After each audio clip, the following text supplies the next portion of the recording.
All Okay, right. yeah. Should we just get it going? Yeah. All right. All right. Hold on. Here we go. Hold on.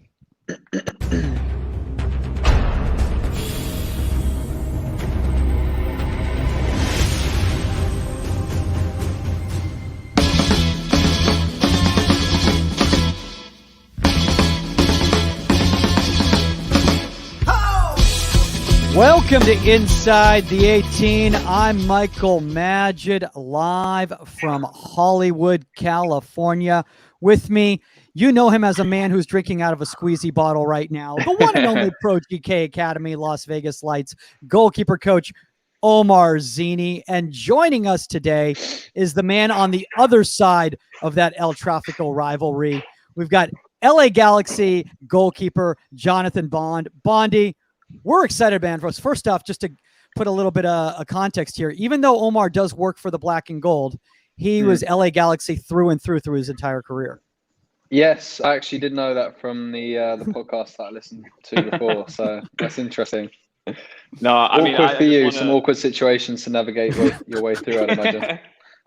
I wouldn't even say it was awkward. I just think now it's just like full blown in the office. Everyone knows that I'm ex-Galaxy. I'm a Galaxy fan. Yeah. And I mean, if you're a Galaxy fan and you have seen our team progress in the last few years, you've realized one of the missing pieces was a quality goalkeeper. No, shout to anybody who was there prior, but I just think that finally some stability. And Bond, you're doing such a great job. So as a Galaxy fan, so much pride and no pressure on you. Just saying that you're doing great and continue already doing what you've done before. Well, thank you. Cheers, Omar. I appreciate it. Absolutely. I mean, look, honestly, Bondy, I mean, obviously, it's been a kind of an interesting start, obviously for LA Galaxy. A lot of people, they weren't sure if last year's kind of success in the bubble, like where that was going to go and everything like that. And like now, I mean, you guys have had a really, really solid season. Honestly, you've been fantastic there, but a lot of people out there who might not be familiar with kind of your journey, why don't you tell them a little bit about the fact that, you kind of came up through the Watford system or were at West Brom and then finally made over here to MLS. Yeah, I mean, I started at West Brom, came through that academy system, like you said there.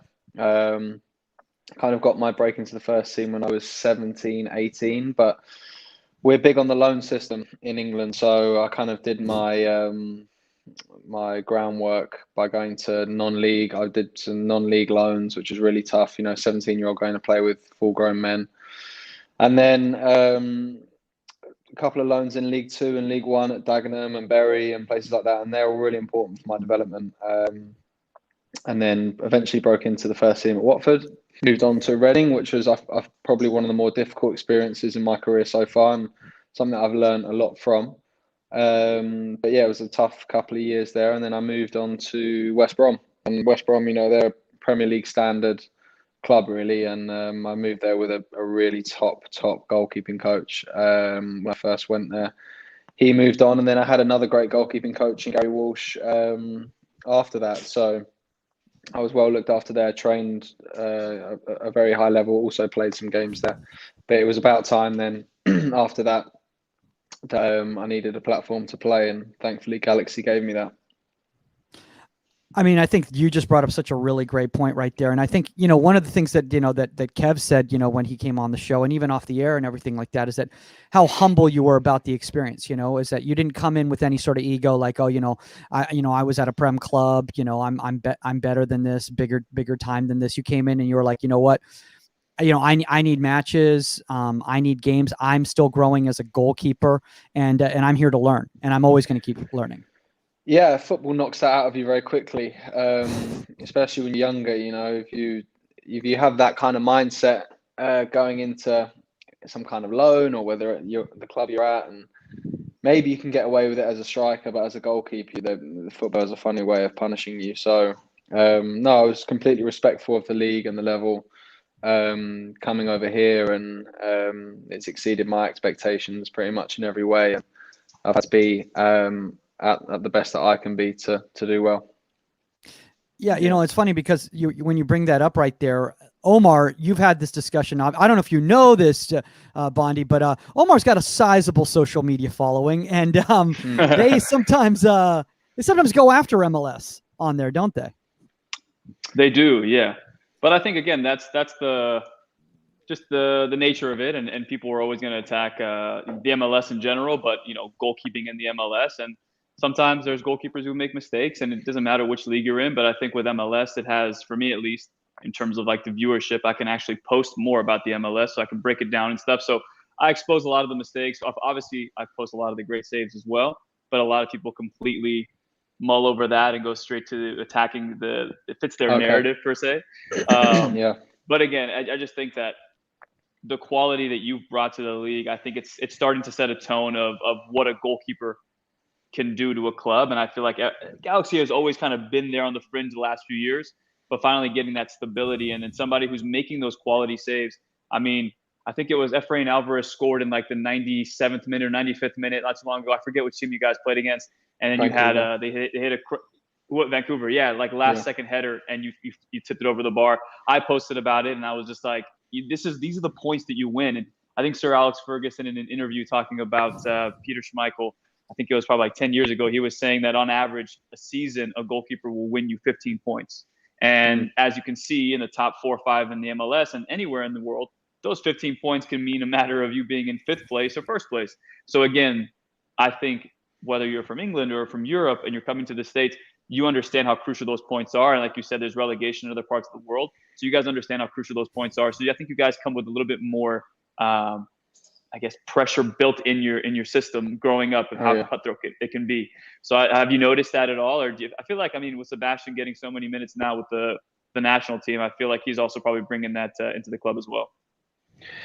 Yeah, 100%. I think when you talk about the pressure side of things, when you're in England, the whole world is trying to get in there. If you've got a spot as a goalkeeper, there's only 20 spots in the Premier League and then another 24 in the Championship, and the whole world is trying to get in there. It's natural. That's where all the money is, and that's where everyone perceives it the best to be. But to be honest with you, the standard of I say American goalkeeping, there's obviously lots of different nationalities playing in MLS, but the standard of goalkeeping in MLS is high. I found it to be high. It almost doesn't matter what level you play at, whether it's a Premier League, Championship, MLS, the goalkeeper's job stays relatively the same. Sometimes, the finishing there might be a difference in the quality of finishing or something. Like you can always point to small things, but it's kind of its own sport in many ways.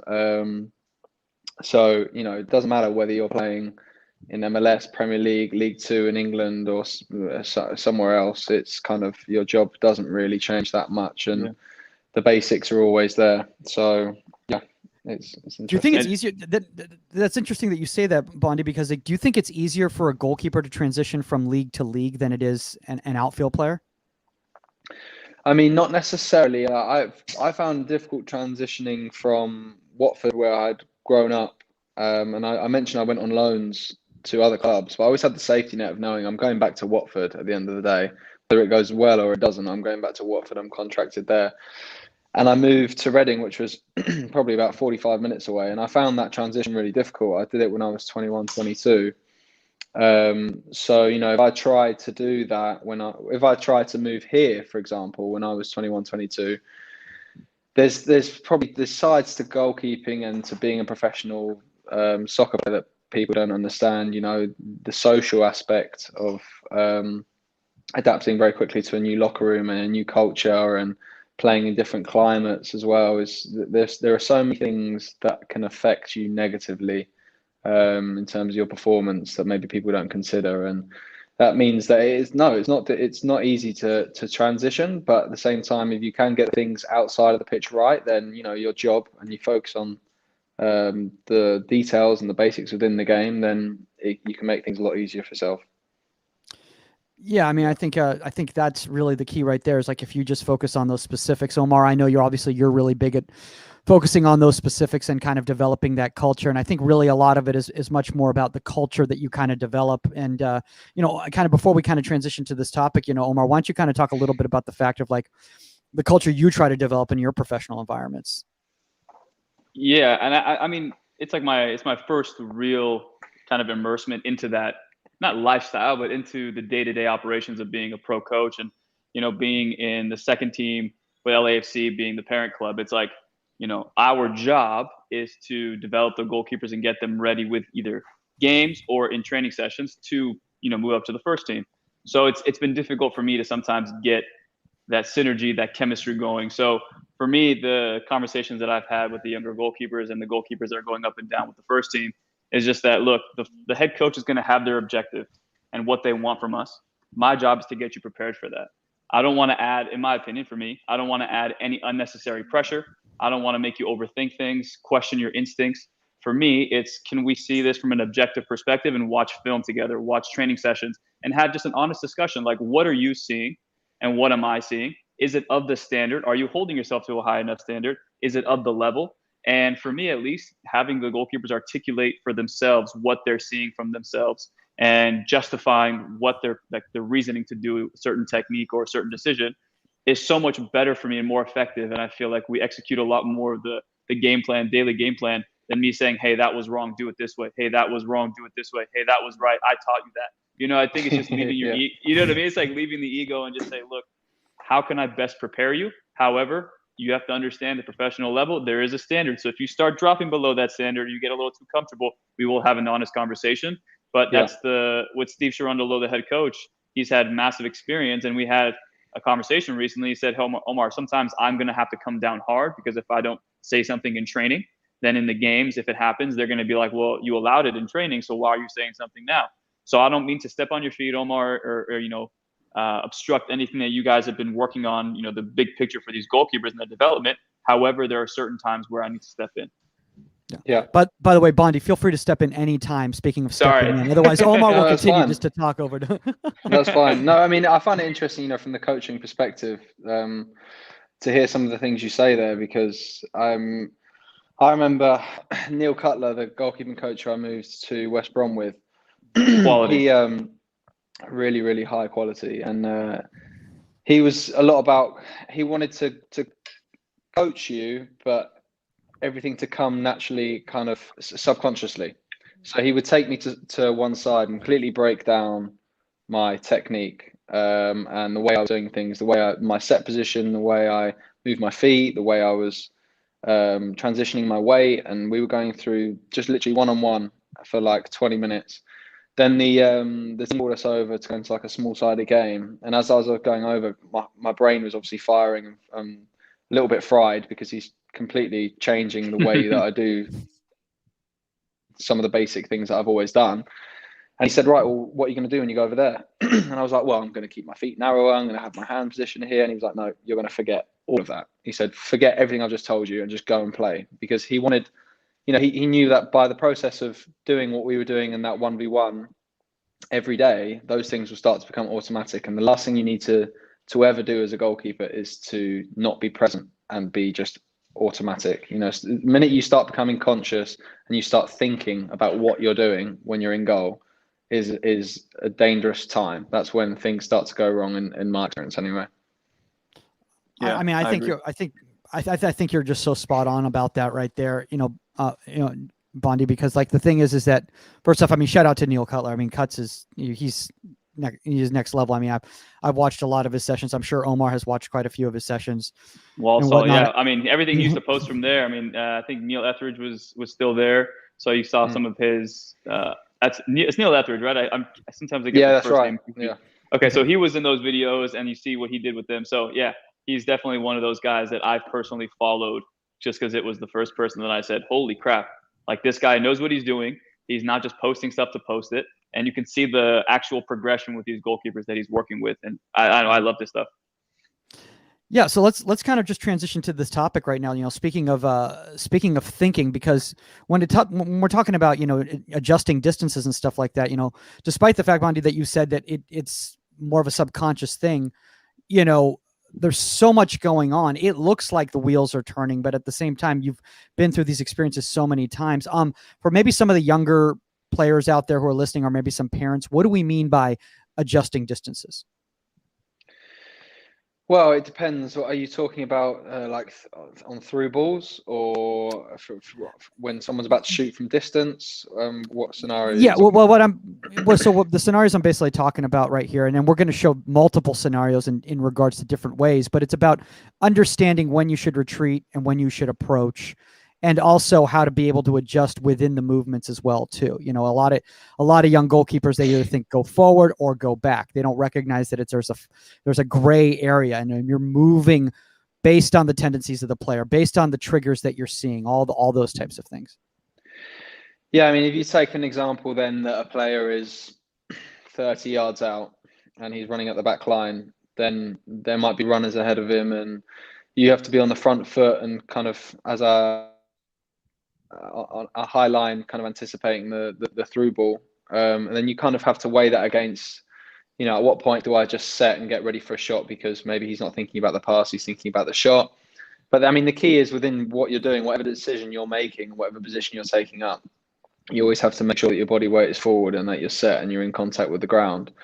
If the ball's maybe up towards halfway line and you're only dealing with a potential through ball, then you can kind of be more in a sprint start position where you've got one foot in front of the other and you're kind of side on.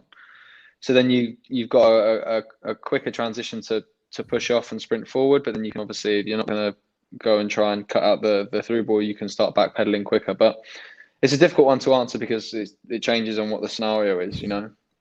No, absolutely. Omar, anything you want to add to that? No, I think if we're talking about, like, let's say a ball getting played to the angle, it could be either a 1v1 or the striker's touch takes it into a 1v1 situation. I've learned, and how I've articulated to the goalkeepers, is that in every single play, there's a certain checklist that you kind of go through. For example, if the ball is getting cut back, you're staying at your line. And if they take a touch away from goal, then you drop in. So you're just identifying different, checklists with like visual triggers, and then you're adjusting your position based on that. And I feel like for angles or like 1v1 situations, for me, when I was playing, it was more so, okay, am I in a good position now where if he strikes it, I'm set? Okay, good. Am I in a good position now where I can implement my feet, where my feet can cover the first post angle and the far post angle because I've closed it down enough just perfectly? Okay, great. So now you have all these different checklists, and I think as you become a more experienced goalkeeper, you start to realize as you're in the play, those checklists are slowly adjusting as you go, and you kind of start getting into your preference of how you want to make saves. So for me, I loved making the trailing leg save. So when the ball got played to the angle, I would almost not cheat to the near post, but start leveraging over to the near post, not falling over, but in balance, and have my right leg, let's say, come into my left. That trailing leg, I was always confident that I was covering the post and I could trail with that. So I just feel like as a player, you can adjust your distances based on, as you get more experience, what kind of saves you prefer.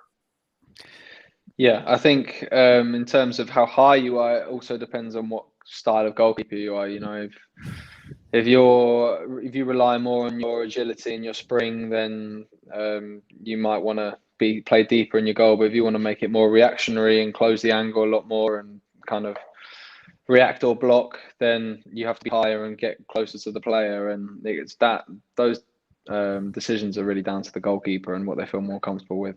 I think one of the scenarios that, in terms of distance, that I found difficult was when you're playing behind a high line and the through ball is good. So the timing of the through ball and the player, sometimes it can be difficult where I've been high because I'm waiting for the through ball. I've then found the through ball is weighted perfectly and the guy has taken a touch nice and he's in one-on-one, and I haven't really had time to retreat back into a position I would like to be in a 1v1. I'm now high and you kind of have to improvise and do what you want to do or what you can do in a different situation. So there are different ways that teams play and they can throw up different scenarios. If your team is deeper, then you don't really have to make that decision. You can be in you can be in control of the 1v1 situation a lot easier. Mike, one thing too, I mean, I won't talk about the FC Dallas game. It was a wash. We'll never talk about that game ever again. But there was a play, I think, in the second half where it was a through ball, and most keepers probably would have went try and smother the ball, and the striker would have touched it around. It could have been a penalty. And I felt you did such a great job by coming forward and you like chopped down your feet, and the guy tried to dribble you, and you were right there. I think that was. You remember that situation? I think it was in the last game. So again, adjusting your distances, sometimes as you're moving, you miscalculate it, but a lot of times people are, for me at least, they sprint so fast, they don't know how to slow their body down or stagger their steps, where they can actually miscalculate, but then recalculate and recalibrate and then readjust in the moment. So I feel like in that situation, if anybody who's listening to this, go watch the highlights. Avoid the score, unfortunately, but still, you had in that moment, you were able to slow your feet down, and in my opinion, you avoided chaos by playing smart because you adjusted your distances as you were going. Yeah. I mean, just naturally the way that we play, I have to make a lot of those decisions because we're like front foot team. We want to be high, and that means I'm naturally going to have to kind of make plenty of decisions at the edge of my box, really. And Mike, go ahead, Omar. Sorry. Also, did you ever listen or listen? Do you ever watch Rui Patricio play? Yes, he's very deep in his very goal. Deep, and that's like I did a breakdown on him like almost like a year ago, and I was just talking just like when he sits so deep, it may give you a little bit more depth for a shot, and you can probably move your feet, and he is quick, so he can probably cover more of the goal with that depth. But on those through balls, there are times where he's starting so deep and going on like a 6-yard sprint, and in my opinion, just spreading and defaulting, and the strikers at that point, if you watch enough film, will just dink it over him, or just if someone's trailing, hit a 40 to 45 degree pass, and the guy's there tapping it in. So I just feel like you have to be very mindful, like you said, about how deep of a starting position you have, so that ball does get slipped. You're not tracking 6 yards, but instead 2 to 4 maybe. Yeah. But I think a lot of that also, I mean, if I can just interject right here, I know you guys are having a love affair on LA Galaxy, Omar, because you're former Galaxy Acad alum here. But the thing is that I think a lot of it is, for me at least personally, it has to do with scouting and also the traits of your own defenders too. When you were talking about even not just the system of play, but where do their strengths lie. If you have certain guys that have an issue, when a player cuts inside, well, then you have to take that into consideration based on your distance, because you're going to recognize that if that guy cuts inside, you're going to have to drop and create some sort of depth because they're going to take a shot on goal. If that makes any sense. Yeah, for sure. I think sometimes when they're on an angle still, you can kind of come down the line more. But then if they keep coming across and they get more central, then you might have to drop off kind of a yard and a half as you start to become in the middle of your goal, because you don't want to get caught too high. I found actually American style of goalkeeping is quite high.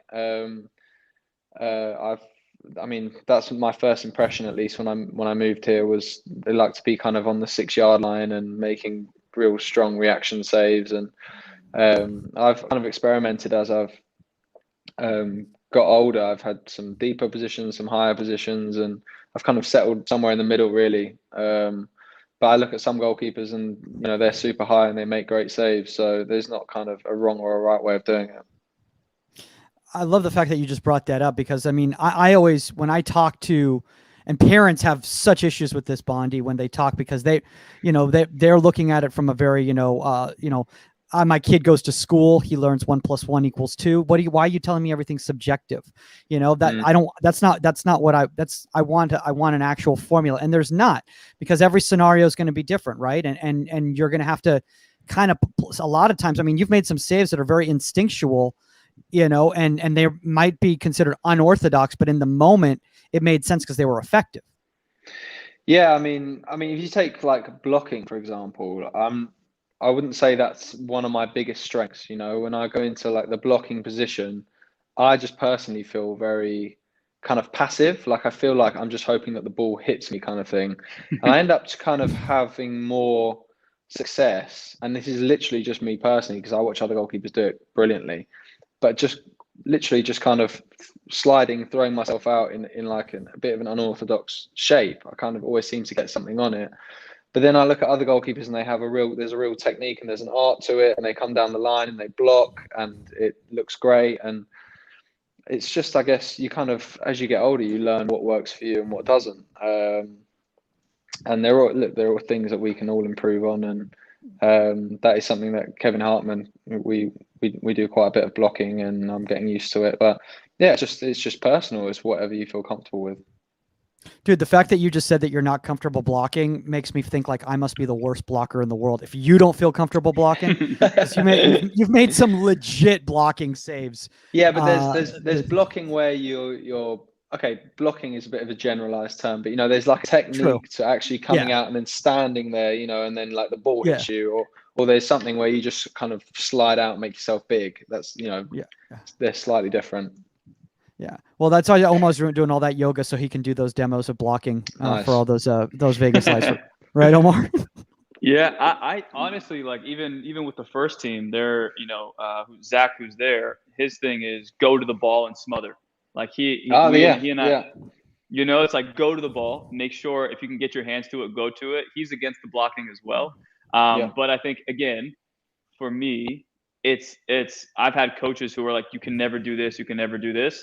And like Bonnie said earlier, the last thing you want to do is have the goalkeeper not play off instinct, have to think about it in a split second, have to think about, oh crap, Coach Omar said this. Okay. And in that split second, the striker's already beaten you the ball. So for me, it's, again, trying to articulate it where it's like, okay, we saw this play happen. Why didn't you go into a block save? Well, I thought he was going to cut it back, so I stayed on my feet. Okay, I can work with that. Versus like, I don't know. I really don't know. I'm like, are you sure you're of the level? Like, I need you to understand and articulate. And a lot of the kids are young, so I have to be very patient. And that's one thing. I went into like my review today with Steve, and I asked him, can you tell me what I can do better? He's like, when you have the older guys in, it's easy because you can kind of go straight into game, patterns and stuff. However, with the younger academy guys, you need to do more technical work, I feel. And the game stuff is important, but there's still a lot of development to be made. And Mike has always told me this too. But again, it's engaging in that, but also to having those conversations to back up your reasoning for why you do things. For sure. Yeah. Yeah, Bondi, you got to see Omar work with an 8-year-old. Man, that was an adventure. But no, you learn from that though. You do. Yeah. I mean, hopefully it's hopefully the academy kids aren't freaking out. Hopefully their heads aren't filled with so much information that they're they can handle it. I do want to bring up. Go ahead, Omar. No, just real quick. Bonnie, like, one thing I like about your game too is, in my opinion, the bottom hand on like the cross body shots. I feel like you do a really, really good job of those situations where you keep your distance because, again, you're a great shot stopper. So I think, again, the different styles of goalkeeping, some people like to get closer to the action. Like you said, some American goalkeepers, we've been taught to just be very overly aggressive. At least that's how I was before. Step up to the angle, making sure you're, closing down the angle, which has its perks. However, if you want to make a variety of saves, which, again, you do a great job of sometimes keeping that distance and getting that bottom hand down, is that something that, like, you just instinctually know if someone's, right footer going away from goal, maybe they're going to try and put it across me. So I got to, make the hand a little bit stronger so I can get a big touch? Or is that just natural? You just kind of do it? No, I think ever since I was young, really, I always went at everything with my hands, kind of thing. I worked with Sam Johnston at West Brom, and anything in and around him, with power, he would just use his feet and he would just block it with his feet. And that's just not my style. I'm not thinking about saving it with my feet. I'm thinking about getting low and saving pretty much everything unless it's right at my feet with my hands. And that's another example of, that's just two different styles. And sometimes I look at, maybe it seems a lot less effort to just go bang with your foot than getting down quick and reacting, kind of saving it with your hand. And again, it's different. It's whatever you feel comfortable with. But in terms of anticipating and reading things, we do a lot of analysis on the opposition, and sometimes it can backfire. If you've seen one player kind of go far corner 5 times out of the last 5 shots, and then he pulls one in the near post when he's playing against you, then that can that's not ideal. But no, we've all been there. Yeah. He's never done that before. Very, very quick story. We played against Phoenix early on, and I asked the head coach, I was like, can I do a scouting report of the other goalkeeper, the opponent goalkeeper? So it was like my first week. It was the first week. It was Ben Lunt, by the way. So I was like so excited. I put all these clips together, and the guy didn't even play. He didn't even he got called back to Cincinnati. So I was just like, oh my God. So all the like striking like points that I said, okay guys, look, on crosses or on this, on that, they showed up to the game. They were just like, is this the same keeper? I was like, the guy's not even on the bench. I failed you guys. I'm so sorry. Do not listen to anything I say. Poor team. Just if you're on a 1v1, just do what you got to do. See any pockets you see, go for it. Yeah. Oh my God, that's hilarious. That's not as bad as Omar's. Like I've promoted comedy shows with certain people on the shows, and people show up at the show, and last minute those people cancel, and they're like, that doesn't look like Anthony Jeselnik. That does not in any way look like Anthony Jeselnik. Pretty sure that's a guy who lives in Santa Monica, but that is so that's not as rough. There is something, Bondi, that just came through in the comments section that's not goalkeeping related, but I think this guy has been so patient. I want to throw this up right here. And he goes, this is Verbal. I apologize if I'm going to butcher your name right here. Right. You're going to have to say, you're going to have to go with it. VR wants to say, I can't find your jersey in the MLS store. I sit at 123 with the Galaxians. Is there any way I can have your jersey on Wednesday? Yeah, I mean, I'll have to try and find him and fish him out to give it to him. But I'm going to speak to Raul, the kit guy. I've spoken to the club about it, actually, and they're not selling goalkeeper jerseys until next year. So, but I spoke to the equipment manager, Raul, who's a club legend at Galaxy, and he's going to give me some, I think, 3, 4, 5 shirts to do some giveaways and stuff on Instagram, because it's just I'm frustrated as well, like how they just don't value us enough to sell our shirts. Or what. It's ridiculous, man. It's ridiculous. And I'm not. Go ahead, Omar. Funny story. Raul is actually my uncle or step uncle. Wow. Yeah. So you know his son David. Yes. Yeah, that's my cousin. So wow. he's like been with my aunt for a few years now. Yeah, it's so random. It's a small that world. Is so that's random. Like, oh my god! It's like my connection. It's like my connection to the Galaxy still. But yeah, he did. He agreed that he'd give me some shirts to give away. That's unbelievable, Omar. My God. So what happened in your family when you took that job? We said in the family WhatsApp group, and it was just like because one thing is when Carlos Vela went to LAFC. These guys quickly switched over. They said, okay, he's doing better than Giovanni Dos Santos at the moment. So Carlos Vela is our guy. So I don't know what happens now. I think when Jonathan's doing better now too, they'll shift back over. Who knows? But yeah, it was a rough few days. Oh, dude, there's even more. Look at this guy. So my name is Arquitecto. I'm the one who wrote the song I sent you about Bond. Okay. Oh, okay. All right. Well, then there's even more incentive, Raul. Even more incentive right there, dude. Come on. Wow. This guy's writing songs about Bond. Come on. All right. Should we break down some of these scenarios, guys? I think this could be fun. Let me pull this up right here. Video file here. There we go. No, well, all right. Well, it's always good that the clips are in other languages, so we'll just mute that right now.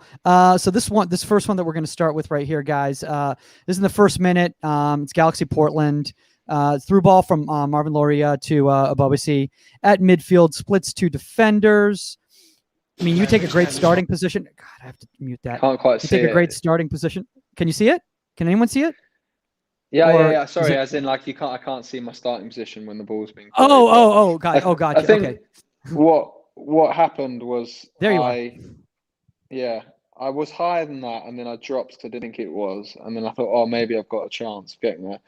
But then once he's in control of it, this is the perfect scenario of what I was saying earlier. Ideally, I would like to be maybe 5 yards deeper and coming to meet him as he's getting to the edge of the box. But now that I'm in the position that I'm in, I mean, he could shoot there. He could take another touch and shoot, and I'm high.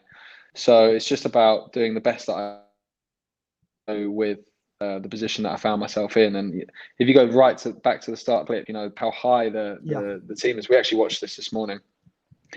He's got most of our half to run into there. So for me to cut that ball out, I'll have to be very high. It's a great save, though. Look at the balance. Boom. Way to keep shape. Recovery. Boom. So start the beginning right here. So this is what you were talking about right here, is in how high the team is right here. So naturally you're going to be up that high. But a lot of young goalkeepers, they just retreat all the way back. They freak out, or they approach the ball and they try to come out of their 18 and then they get caught. Yeah, I mean, I think I in an ideal world, I would be a little bit deeper.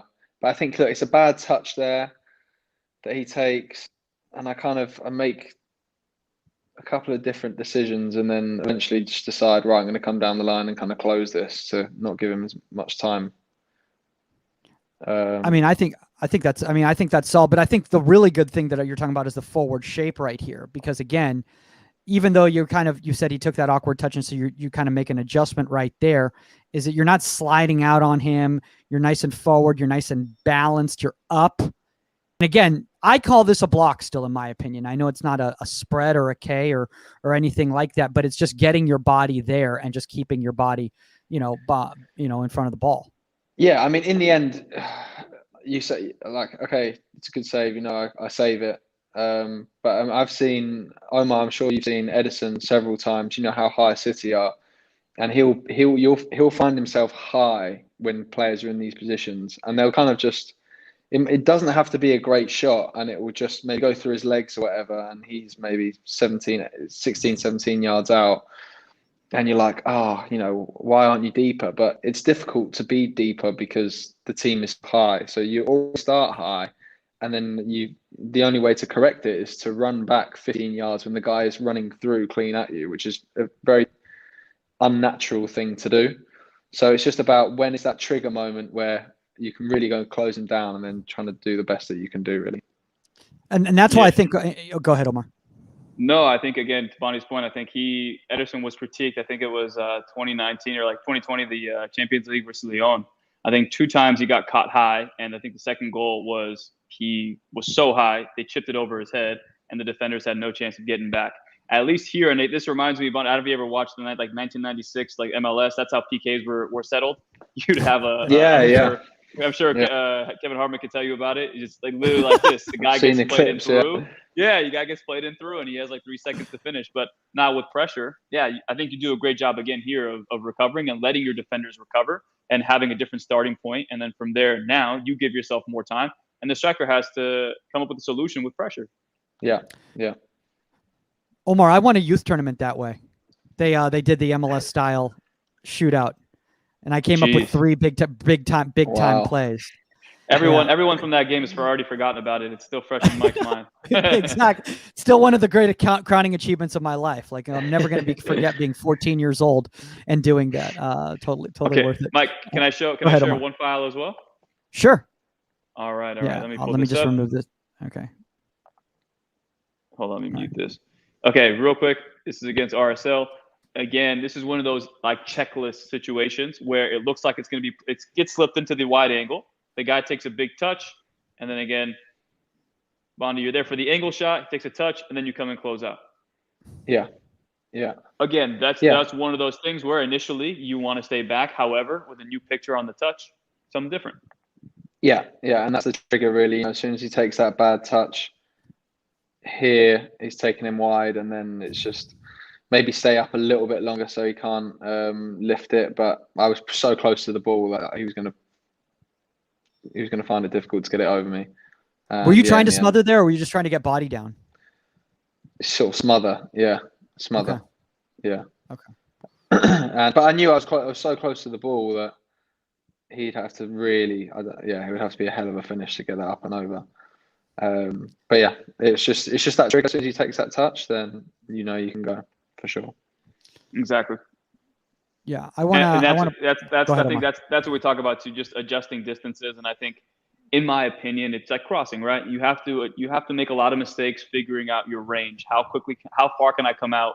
If it's an in swinger, out swinger. Where do I leverage my positioning based on where the service is being hit from? Can I influence the service with my starting position?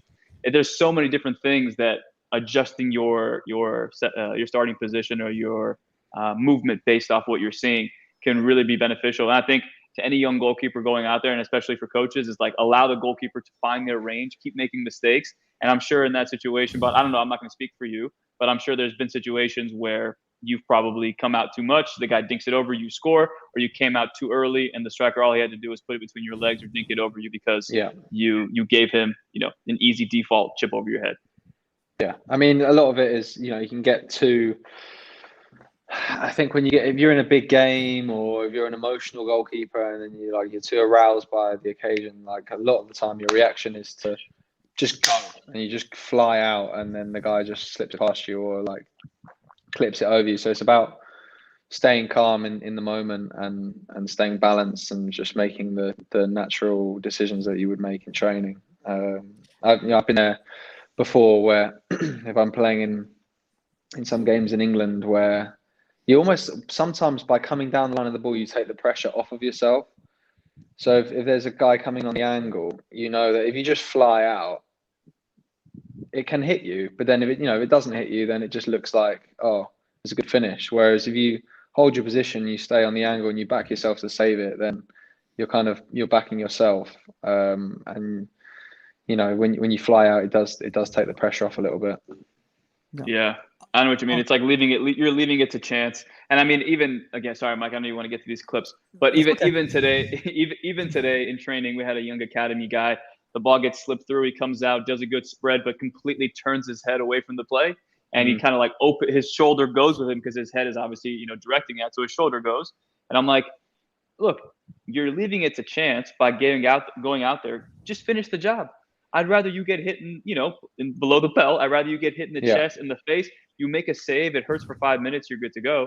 But now what's happening is that you've done a great spread, but now you're cutting yourself in half by twisting that shoulder because you're too afraid to get hit.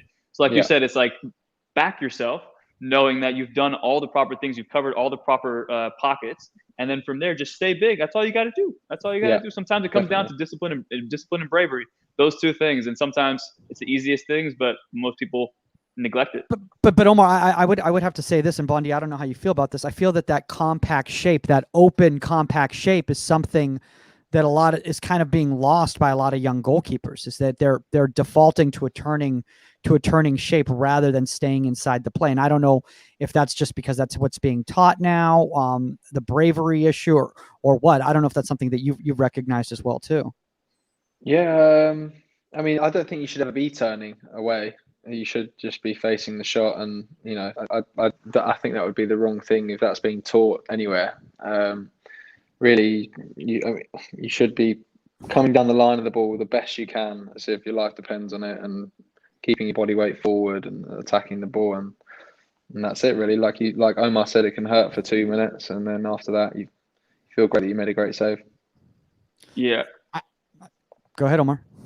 No, I think adding on to that point, in my opinion, training the young kids, and I watched Peter Schmeichel's documentary 1,000 times, and there was one save. If you ever watch, anybody watches it, he makes a save. It's a rebound. The guy strikes it from like 5 yards away, and Peter Schmeichel looks the guy straight through his eyes, like through his soul, and the guy shoots it again. It hits it right at him. He makes the save.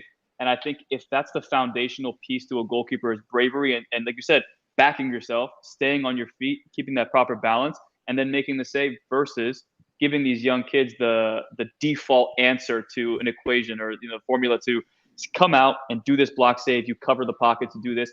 I don't feel like you're building that foundational piece of bravery. It's more so here's a way to make this save versus I want you to come out, stay big first, and then if you have to make that save, go for it. You're almost giving them the answer too soon. And a lot of these kids, like we talk about a lot, Mike, they're so literal that they just say, okay, well, if my coach told me to do it, I'm going to do it. Versus I'm going to come out, I'm going to stay big if I need to on a big touch, like you saw with Bondi there. Takes that big touch, I'm going to come out and spread myself. Versus that's the only type of save I want to make. Yeah. By the way, I want to tell Gato, I want to tell Hartman right here that after we had put together the rundown, he's like, so I want to hear Bondi talk about 1v1s and blocking, and I'm like, well, we'll eventually segue there. Trust me, we'll go there in the conversation anyway. So Omar, thank you for. Exactly. Omar was throwing it in there. He telepathically knew. I want to bring up this clip right here. Let's see if we can get this right here. Yeah. Is this Vancouver? Yes. Okay, cool. So I think what happens right here is basically what happens is I think Brian White cuts inside, and as you see him cutting inside, Bondi, well, let's just play it through all the way. Let's just play it all through all the way. Cuts inside, you drop depth, great save there. See, in my opinion, right there, you recognize that's kind of one of those scenarios that I was talking about. Is like when a guy cuts inside and you realize, okay, so he's gonna be able to pull a shot on goal. I need to be able to cover that gap because that back post gap was completely wide open. The only way I'm going to be able to do that is if I create depth, which allows me a little bit more time to make that action right there. Boom. Yeah. Yeah, it's just he's got no passing option forward, so you don't need to be high, just to be set. I think I'm on the front foot initially because it looked like he maybe was taking a touch in behind the defence to run onto, but it kind of forced him a little bit wide. And then I knew as the two defenders are coming from that side, he's going to find it really difficult from where he is now to really reverse that into the far corner. So it's just about getting in a position where, I've not given myself too much to do to cover this near side, and then then it's just how the power that you work on every day in training and stuff, and just to get to it and save it. I mean, in my opinion, this is world-class goalkeeper IQ right here, man. Because again, I think a lot of people would stay a little bit higher and get caught here, and you drop right there. You know, Omar, I know you talk so much about dropping and creating depth. Yeah, I think in certain scenarios, yeah. This is one of them. Yeah. Yeah, there's just no need to be at the 6-yard box there. It's so much more difficult for him to curl that around you if you're 2-3 yards off a line and in a good position. So yeah, it's just that should be the default, really. Yeah. Yeah, man. I mean, I personally think, you know, and again, you know, obviously I'm more around the youth game, and you guys are coaching at the highest of levels there. Well, you know, Bondi, you're playing at the highest of levels. Omar's coaching at a high-ish level. It's a level. It's a high Omar's level. coaching at he's coaching at a level. They're still learning. But I think your physical attributes come into play with a lot of this as well too. And then, you know, because of your size, you have a certain length, and because of that, if you drop right there, you know that with your length, you can get a hand to that. You can get a hand to that ball. Yeah, that kind of ties in with what I was saying. Different styles of goalkeepers. You know, if you're 6 foot and you're powerful and athletic and explosive, then it might be more beneficial for you to be a little bit higher. I don't know. Yeah, it's the power side of things. I found it something that I've had to get used to in transition, because playing every week here, especially we just had an away trip where we had Vancouver away at altitude, Salt Lake away at altitude, because they're both playing at Salt Lake, and then the third game of the week was away in Dallas, which was like playing in an oven. So it meant that the training time, you know, in between the games was pretty much non-existent, and it's about maintaining that kind of level of sharpness, power, explosiveness, and that's something that has always been a strength of mine. But now, you know, with the amount of games that we're playing, it's difficult to kind of maintain and keep on top of that like you would normally if you just had a free week of training. So yeah, it's part and parcel of being in a full MLS season, I guess. But yeah, that was the first game in that week, I believe, and yeah, that was something that we had a full week's training leading up to that, and I had the explosiveness to get there. I mean, I want to talk about this with you, Omar. Obviously, is that, you know, this is your first professional season, and, you know, like Bondi was talking about in MLS, the same thing in USL. You know, games come quick and fast. And do you find that that's something that you've had to kind of simmer down with how many scenarios you throw at players throughout the week because of how many games you guys are playing? Yeah, I think early in the week, let's say this week we have a game on Saturday. Early in the week, I've normally thrown at the goalkeepers. And again, I don't know who I'm getting sometimes, but I'll tell them, hey, specifically, or are there any topics that you want to focus on early in the week? So we can really harp on, get into stuff that we can fine tune so that we're not neglecting it throughout the season, but let's fine tune it. And then around Thursday and Friday, I start giving them, you know, certain patterns and scenarios against, for example, Orange County. They have a long thrower. So where's your starting point? Where is our starting point for defenders? And then again, too, if they throw it away from goal, what does your recovery movement look like? So again, looking at more gameplay tactics and then throwing those into sessions and doing, let's say, 4 or 5 reps of each of those versus throwing out, 10, 15 reps. So again, it's keeping them sharp, but also giving them the pictures that they're most likely going to see. Yeah, you know, I mean, I think, you know, what my only thing is with this, and I'm sure, you know, this is something that, you know, is important to Bondi, is, you know, obviously is you want to have a certain level of sharpness though too. So like, even though you do have a lot of games, you do want to make sure that you feel like once you get into those games that you've seen enough that it's not like, you know, kind of I mean, like it's been a year and a half since I played, and I played a couple weeks ago for the first time competitively. And I was just like in the game and I'm like, oh, how do I do this again? I'm like, oh, right. Yeah, okay. Yeah. I'm just slightly off, you know, from a timing standpoint. So you got to have a little bit of that. And I think from a tactical standpoint, that's even more important than the physical, because Bondi, the physical, you guys can just train in isolation and be fine on that. Yeah, for sure. I mean, look, at the end of the day, you know, we're in the middle of the season, so you shouldn't really be lacking that much sharpness or whatever. But it's just it was something that I found, even if I wanted to train really hard in the games, in the days in between the games. The problem is you're training at, I don't know what it is in Fahrenheit, but like 40, 41 degrees Celsius in Dallas. And that's just not conducive to like training hard and getting ready for a game. So no, it was just something that I brought up because that's something that's very specific to MLS, and it's something that we didn't really. It gets cold in England, but it doesn't necessarily make it difficult to train. Yeah, but I mean, but in the championship, don't you guys play like 100 games a year or something like that? Like, what is the? Yeah, it's 46 league games, which is a lot of games. Jeez. Yeah. Jesus. Yeah. My Yeah. gosh. But I have a question for you. I think from your perspective, what are like some things that you like from your goalkeeper coaches? Because I think for me, obviously every goalkeeper is different, every personality is different, upbringing and coaches they've had in the past obviously influence what they like as a goalkeeper. So for you, do you like somebody who is, you know, overly critical, or somebody who like what is it that you like from a goalkeeper coach? First of all, I like to train at high intensity and to train hard, and that really has to start in pre-season because it's difficult to kind of get that intensity in once the season starts. So that's something that I thank God, you know, Kev he likes to train as hard as how I like to train. And then from the physical standpoint, I always felt like I was most confident in games when I felt like I trained physically really hard and I felt fit and I felt like my reactions were good and I never really got tired during the games and I was just finishing 90 minutes quite easily, and that gave me kind of a level of confidence before I'd even started anything else, before you talk about anything else.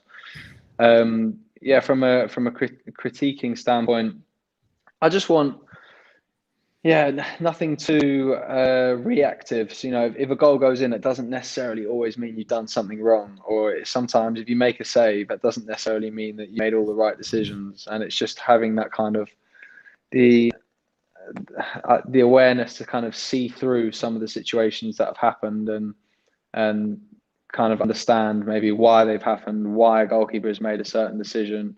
And I guess experience comes into that. But it's not just going, you know, if you kept a clean sheet, then it's a great game. If you let 3 goals in, then it's a bad game. It's just seeing really what is happening and understanding the game and understanding why the goalkeeper is doing what he's doing. That's probably the main couple of things I would look for. Amen. I want to bring this up right here. So let's. I want to bring this clip here. Not Sporting KC. Let me see if I can find the clip I'm looking for. No, Seattle. Okay, yeah, that's right. Okay, so this is 90 second. I have this one as well. You have this one as well? Yeah. All right. Okay. Well, then you want to walk everybody through it then? I mean, just play it through, and then we can. Okay, I'll play it through, and then we'll break it down. Okay. So 92nd minute, dangerous ball to Madronda, cut back, great reaction save. I love the front hand right there. Just awesome shape. But basically, we'll kind of go back to that. Let's just go back to it. I'll play that next one as well. Yeah. Yeah. All right. So, whoops. Do I have it here? Okay. So, and let's just go back to the starting position right here on the rolled on, because it's rolled on, right? Okay. So, obviously, what happens? This is a dangerous ball, in my opinion. These kind of balls that are kind of floated in right there. It drops, but you keep your height. Your depth is decent when that ball drops to Madronda. He takes that touch in and around. You've got this fast approach. You're balanced because you cover that ground, and you recognize that based on his angle, you've got to come out and you've got to cover that space. And then it's just a brilliant reflex save, in my opinion.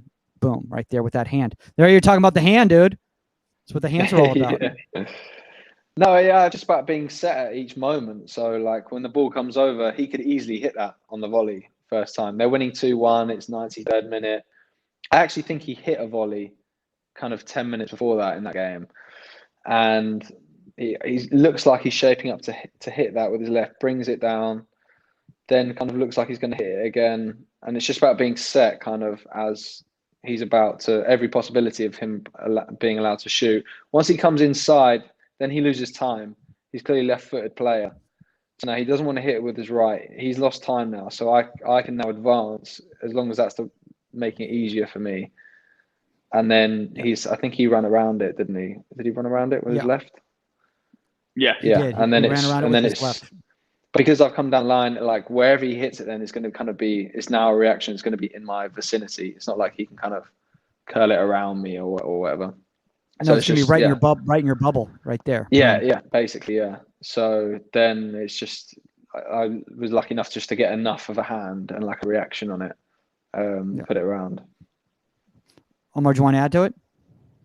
No, but I will say I put a note in my notes here. Being set at each moment.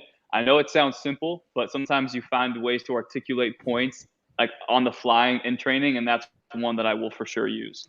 I think that I've always said go through the visual checklist of what you're seeing and like potential based off of your experiences and the patterns you've seen from taking the touch in, from taking the touch wide. You have certain patterns that you react to automatically. But I think, again, being set at each moment based on those that visual checklist it's huge. That's a great point. I mean, the balance every single time based on the scenario and based on his options is fantastic, and there's no panic. Everything looks, I mean, again, I don't know what's going on internally, but Bonnie, there's no panic in my opinion, physically. Everything's nice and smooth and controlled. He could be going crazy mentally.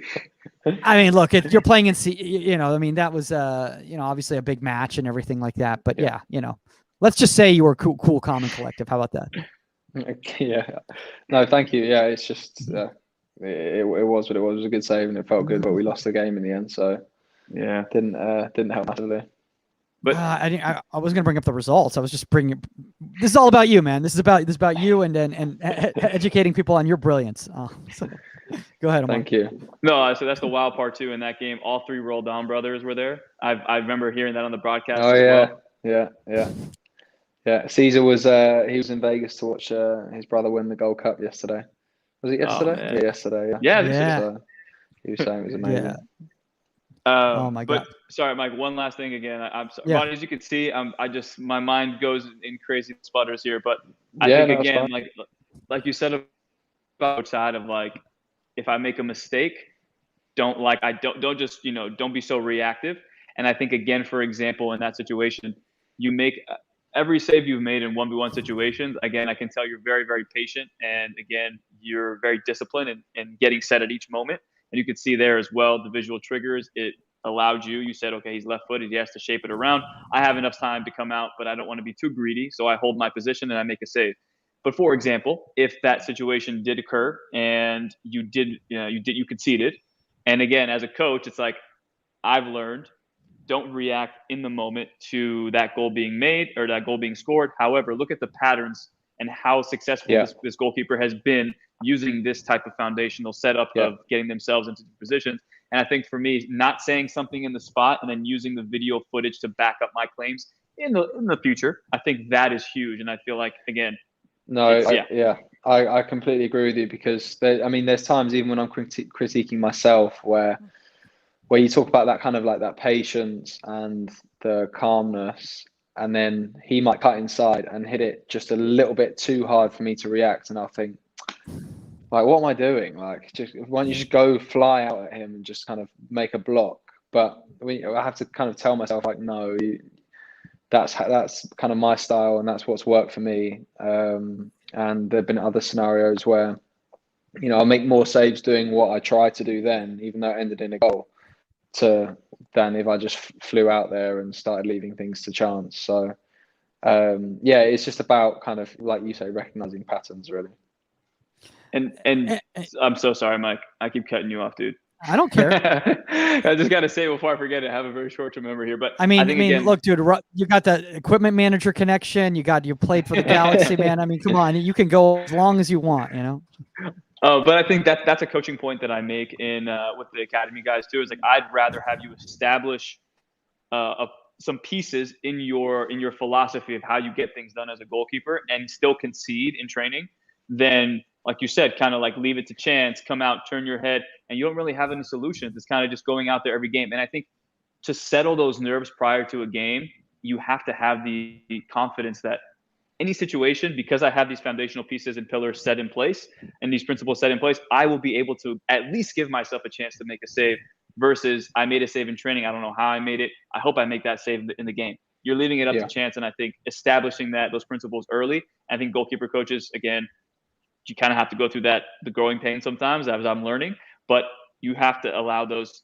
mistakes to be made in training. However, don't make them costly mistakes or mistakes that you just passively let happen, but really, really be intent of how you can actually deliberately get better from them. Yeah. Yeah, and I think I think you guys are both bringing up a very good point in regards to it's a long season, and also the development of a goalkeeper is a long time. And if you're talking about overall development and how you want your goalkeeper to perform throughout the entire season, would you rather try to get them to make a quick fix in a match that they might not be able to replicate, or that goes against what works for them and is effective for them? Or would you rather allow them to keep exploring in areas that they're comfortable? Because in the long term, I mean, I think, JB, honestly, one of the things about you is your consistency.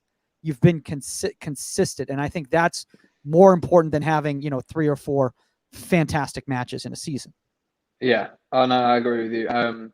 But I guess there has to be a balance where, if something isn't working, then you have to face up to it and say, okay, maybe I need to change this, because that what I'm saying is kind of assuming that everything you do always works, which isn't the case. So of course there are things, like one of the things that I have had to change over the last few years is not getting drawn too close to the near post when there's a cross from deep, to give myself still a chance of getting to the far post. And that's something where I know, because maybe a player is running away from goal 8 or 9 times out of 10 is going to come to the near post because he just hasn't got the strength to get it to the far post.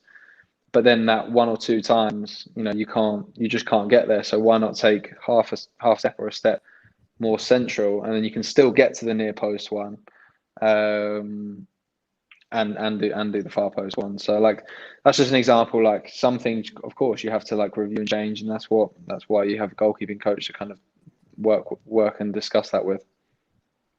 Yeah, absolutely. All right, guys, are you guys cool with me playing one more clip right here? This is a Portland match here. Yes, and I will say, Jay, I think the save you made, I think it was against Seattle. I forget who it was, but they played it to the far post and you scrambled and it was a low shot. You made a save. Oh yeah. Do you remember that one?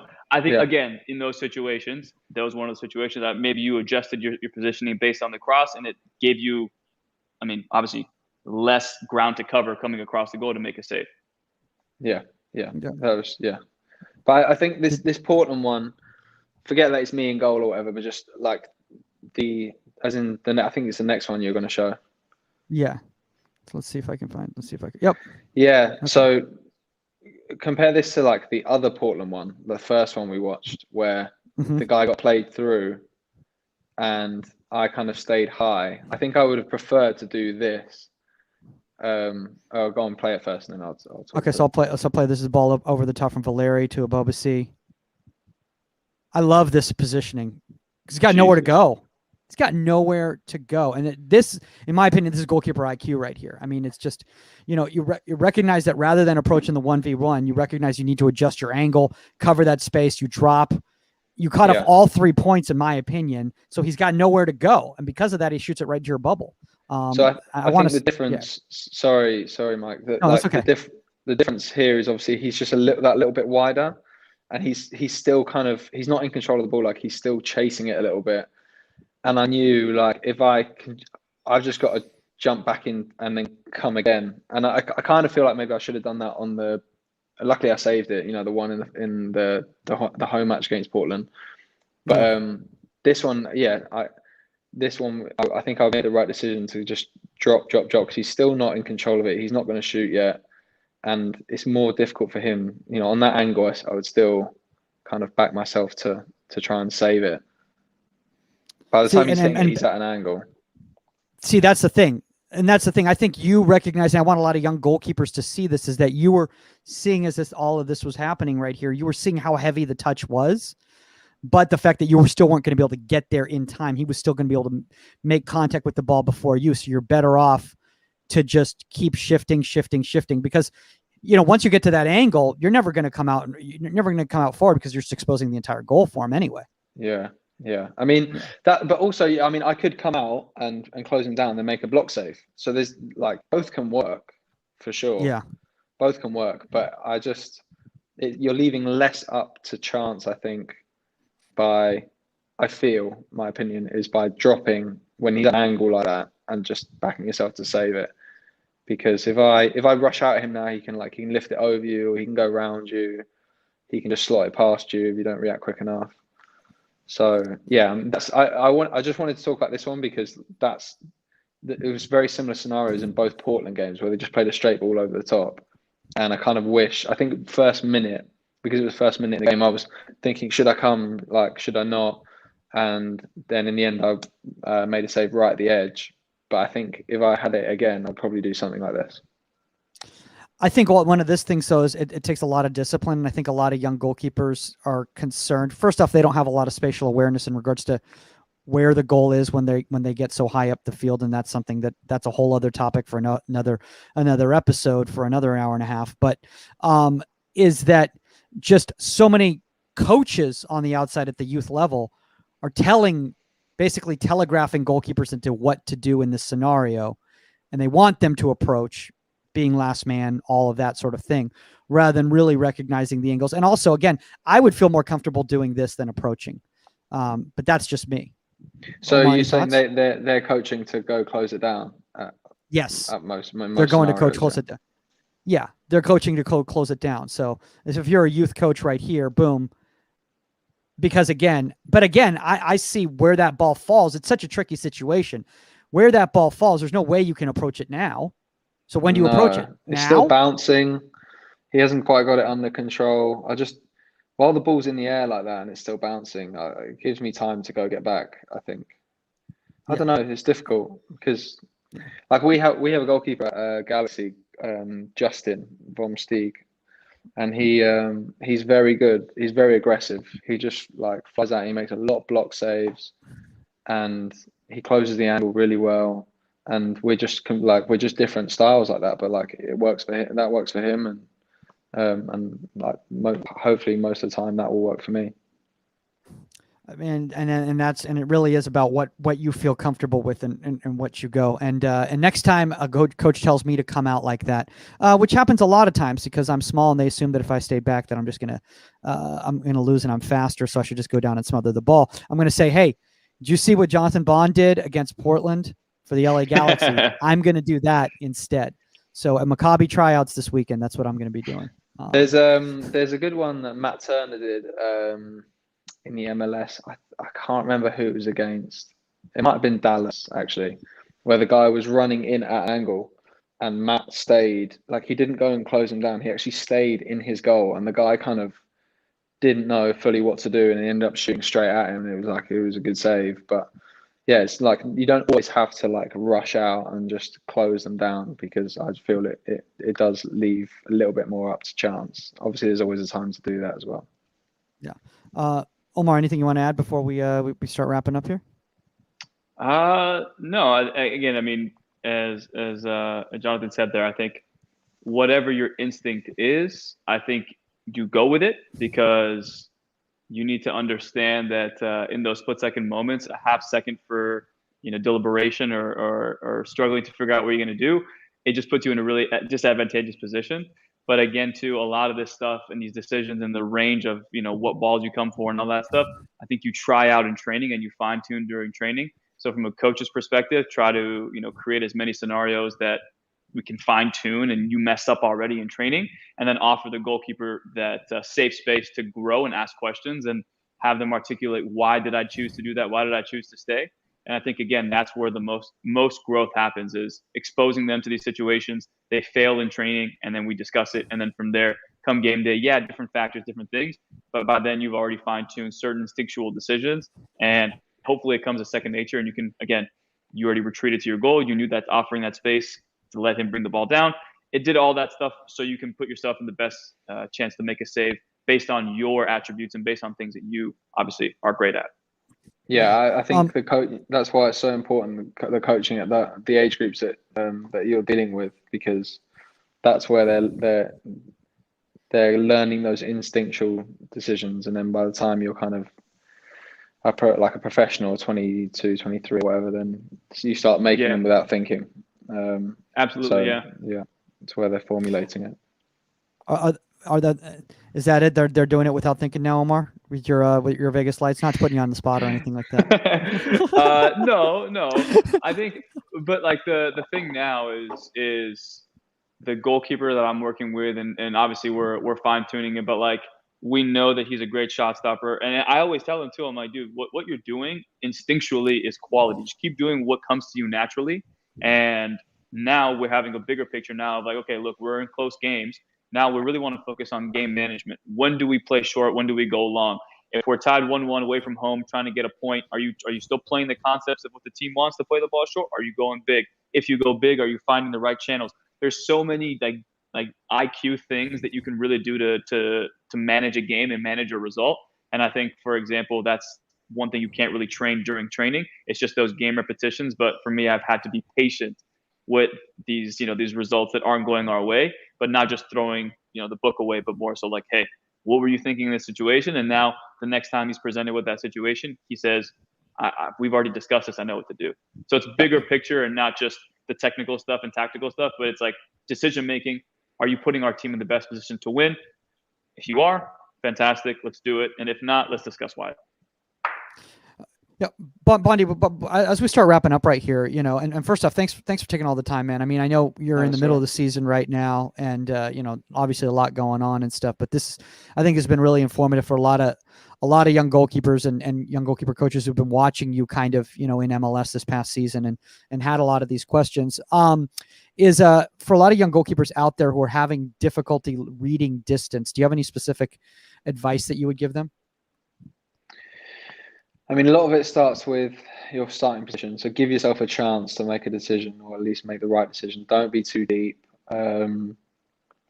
It's okay, if you get it wrong a few times, and I kind of, if you're talking about really young goalkeepers, then I would probably encourage more that they just go, not go stupidly, but go and try and cut out the balls in behind, the through balls, and give yourself the best chance at doing that. And then, once you kind of, you're going to have to make mistakes to grow, and then there are small things that can change. If you're on a dry pitch, then okay, the ball's going to check and stop for the striker. Over a wet pitch, it's going to run through. Obviously, all the obvious things, but give yourself the best chance. Don't be too afraid of making mistakes with it. Read triggers. If players don't have the ball under control, then does that mean that you can come and close them? Does that mean it gives you time to drop off and get in a better position? But like Omar said, the main thing in one of the main things in goalkeeping is just make sure you're set when you're doing anything. When the ball's about to be played as a through ball, don't be moving backwards. Be set, ready to go on the front foot. If someone's about to shoot, be set, obviously on both feet. And yeah, being set is the key, really. Yeah, I mean, I think that right there just kind of sums it up. I mean, I think that's just some fantastic advice. Before we go right here, I'm gonna try it. So our architecto left some of his bars right here. Let's see, Omar, can you spit bars? Can you drop bars? No, I can't. You can't do what Hey, but I do have that Matt Turner save, by the way. Oh, you do? You want to pull it up against Dallas? Yeah, go on, get it up. I do, yeah. Real quick. All right. Let me pull it up real quick. Share screen window. You've done this before, right? Okay, just making sure. This is the one you're talking about, yeah? Yeah, exactly. So you see, like, the guy is bearing down on goal pretty much, but like he's at an angle. That just stays, and the guy, he just kicks it straight. Like, it's not a great finish in the end, but he almost kind of calls the guy's bluff. He backs himself to save it. If he closes down the angle, the guy can maybe square it across, or he can dink it, or you've only got to find the space in the goal and just hit it like relatively quick, maybe near post or whatever. But the guy's only in the 6-yard box, and that's when then he's getting met. And I found it interesting because it's similar to kind of like how I like to try and do things as well. But there's always a time and a place for closing down the line, and Matt could close down the line there and make a block save, and we all say, "What a great decision! He made a block save." But I'm just trying to say, like, that's not the only way you can do it. Sometimes you can put more pressure on the striker by just waiting. Mm-hmm. I mean, Omar, I think you might be losing your job, dude. JB's got the breakdowns.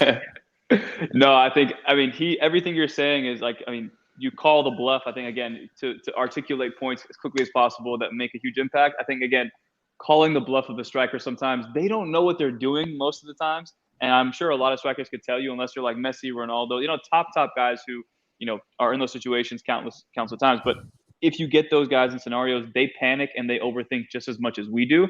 And that's what frustrates me the most is don't give them the easy way out. The little dink, the place between your legs, dribbling around you. It's just, in my opinion, a lack of discipline and stubbornness to be disciplined. You got to be so stubborn in these situations when, like, as Bonnie said earlier, like, I'm going to give myself the best chance to make a save. And that's going to be how I'm going to go out. I'm not going to leave things for chance. I'm not going to turn my head. I'm not going to go down early, because you just got to be comfortable with the uncomfortable. And you do that in training.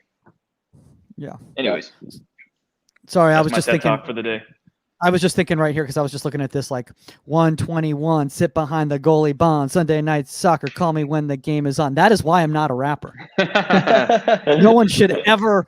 That's the clip that'll be the clip that'll be cut. That'll be on all the reels out there. Just need some auto tune or something. Yeah, there's the auto tune. Yeah, 121, sit behind the goalie bond, Sunday night soccer, call me when the game is on. It's better. Come on, Architecto, we're gonna do this together. Collab. That's what the kids say, right? Collab. Hey, his record label is gonna come for for residuals in the future if you keep finishing those bars. Oh, dude, the best thing is that Bondi, back in the day, the intro music was actually a friend of Omar's, and we started using that music, and then we had to cut it off at a certain point, because then we would literally get canceled if we played the rest of it. So we had to change that up. Did that ever drop? Did that ever drop? No, he's working on it. One of my brother's friends. I mean, he's like, I want to drop the album that I want to drop. It's got to be like, it's got to shake the world. And I'm like, dude, you just got to drop music. You can't just tell me you're going to try and drop 12 bangers on an album. It's not going to happen. You got to drop one, see if it goes crazy. If people like it, then you it's just, some kids, man. Oh, dude, that's like, I know this one person, I know this one comic, and they're like, yeah, I'm not going to film a special until I got like a solid 2 hours. I'm like, yeah, it's never going to happen. You're never going to have that. You're never going to have that 2 hours. Just film that. Yo, go ahead. My hair is just going crazy right now. I don't know how to fix it. It's just. Gel, well, Omar. Gel. Or do you have the stuff in the hair? Do you have the stuff in the hair? No, I don't have it yet. But as you can see, there was the other day I was talking to our head coach, and he was like, yeah, you got a little bald spot growing in the back. And I was like, oh, okay. I need just to start shave it off. Stuff shave it all off. No. I got to keep it as long as I can. Anyways. Oh man, I was just gonna say, have to drop promo code ProGK for no. For hims.com. You just called them out without giving them without them paying us. Don't do that. Don't give people free ad reads right there. Well, Bondi, if people want to connect with you, if they want to find you at the match, on social media, and you hand them jerseys and things like that, where's the best place for people to reach out to you on social? I guess my Instagram, Jonathan Bond 23 is. So that would be just request me on there or direct message me on there, and I'll see it. I check them every few days. There's gonna be a lot of jersey requests. Not gonna lie, there's probably gonna be a lot We'll do this giveaway. I'll put something out today as well. There we go. Look at that. We just came up with something. Yeah. I need to do that really. I can get Raul to give me some shirts. Yeah. Or they're just gonna have to make an outfield player jersey with Bond on the back. I know. Yeah, that's a sad statement though when that's happening. Oh my gosh, guys. Obviously, you can reach out to Omar Zeenni at ProGK Academy _ on all social media platforms, at Goalkeeper Podcast on all social media platforms. If you have a guest suggestion or topic suggestion, or contact at inside the18media.com. If you want to know my tour dates, michaelmagidcomedy.com is being updated, or at Michael Magid. Make sure to check out the shows in LA, Tuesdays and Saturdays, 8:30 p.m., comedy in English. That's all the time on Inside the 18, and we are out. Later, guys.